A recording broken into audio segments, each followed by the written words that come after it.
The Paleolithic era, also known as the Old Stone Age, is a prehistoric period of human history that extends from about 2.6 million years ago to 10,000 years ago. Our Paleolithic ancestors lived together in small groups or bands and derived their energy from wild food resources.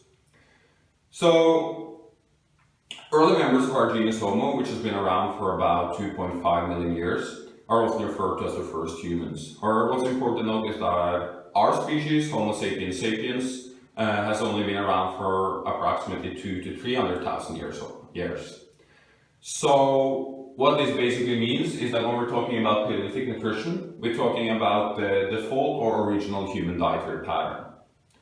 What's very important to note is that the Paleolithic period covers approximately 99.6% of the time our genus Homo has existed. So in other words, throughout 99.6% of the time our genus has existed, all humans on this planet ate a hunter-gatherer diet.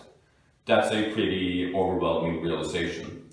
Because in the Paleolithic period, hunting and gathering was the common mode of subsistence for all humans. Obviously, not all Paleolithic humans ate an identical diet. Just like modern humans, Paleolithic humans differed with respect to their nutritional intake. So Africa is often referred to as the cradle of mankind. However, what's important to note is that not all of our Paleolithic ancestors lived in Africa. Moreover, those ancestors of ours who did live in Africa obviously didn't all live in the same place.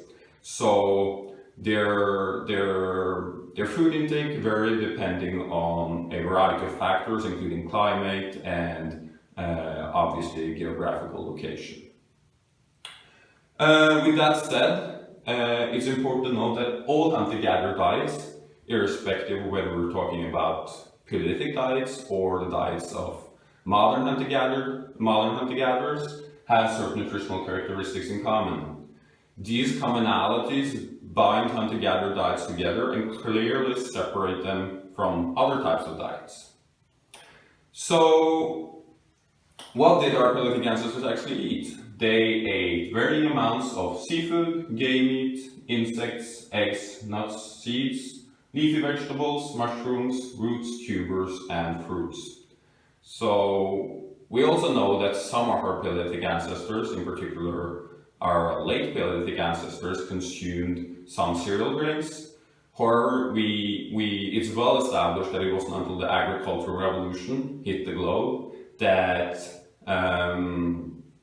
cereal grains became a dominant part of the human diet. So hunter-gatherers typically eat little or no cereal grains. This leads us over to the question, why does this matter?